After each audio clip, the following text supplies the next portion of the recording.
Perampokan dan pencurian emas yang menyasar toko perhiasan kembali merajalela. Belakangan aksi mereka semakin nekat dan terang-terangan, bahkan tak segan melukai korban.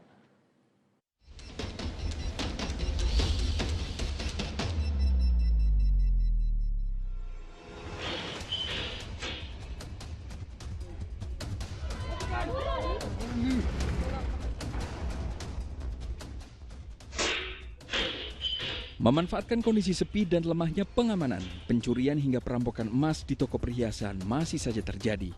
Seperti yang menimpa toko emas di Kabupaten Bangka Selatan, Bangka Belitung. Dalam waktu singkat, seorang perampok dengan mudah membobol etalase toko dan merampas sejumlah perhiasan yang dipajang. Sementara satu perampok lain mengawasi kondisi sekitar. Pemilik toko emas yang merupakan pasangan suami istri ketakutan saat ditodong dengan benda diduga senjata api. Akibat perampokan ini, pemilik toko emas merugi hingga ratusan juta rupiah. Sejauh ini polisi masih menyelidiki kasus dan memburu dua perampok yang beraksi di siang bolong itu. Menurut saya di wilayah ini itu atensi sekali. Ya, bagi saya ini mereka sedang di Bangka Selatan ya, jadi mereka sedang berupaya untuk betul-betul mengejar ya pelaku ini. Karena ini tapi kita masih menduga ada beberapa hal yang kita sudah temukan ya.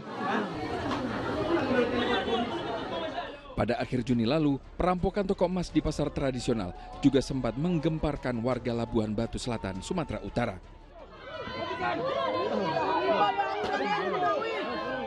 Kejadian ini bahkan memantik amarah warga yang mengetahui ada komplotan pencuri emas yang nekat beraksi di tempat ramai. Setelah terkepung warga, dua perampok akhirnya bisa dibekuk.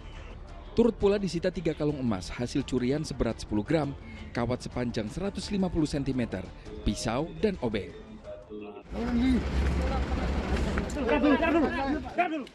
Merespon kembali maraknya pencurian dan perampokan perhiasan emas, aparat kepolisian tak tinggal diam. Di Trenggalek, Jawa Timur misalnya, polisi meringkus 7 orang yang tergabung dalam sindikat perampokan lintas Pulau Jawa.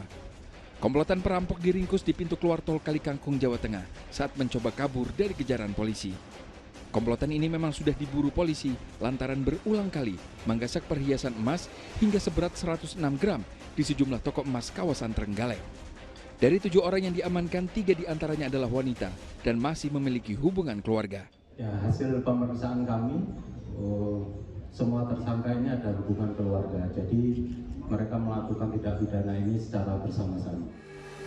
Kembali maraknya perampokan dan pencurian toko emas disinyalir karena adanya peluang.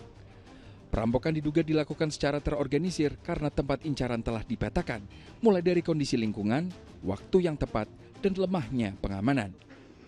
Jadi rencananya adalah betul-betul dilakukan dengan seksama, cepat ya, makanya lalu tadi prinsip quick to get in dan quick to get out itu bisa dilakukan. Juga kemudian lalu ada unsur bersama-sama, di mana kemudian ada pihak yang menjadi penggedor, ada pihak yang menjadi pengambil perhiasan, dan mungkin juga ada pihak yang menjadi pengalih ya. Demi mempersempit ruang gerak peluang perampokan di toko perhiasan, setiap toko emas wajib memperketat keamanan bangunan dan pelanggan. Mulai dari penggunaan terali besi pada etalase, melibatkan satuan pengamanan, hingga memanfaatkan teknologi keamanan. Para pelanggan toko emas juga jangan lengah dan harus mewaspadai gerak-gerik orang yang mencurigakan. Tim Liputan melaporkan.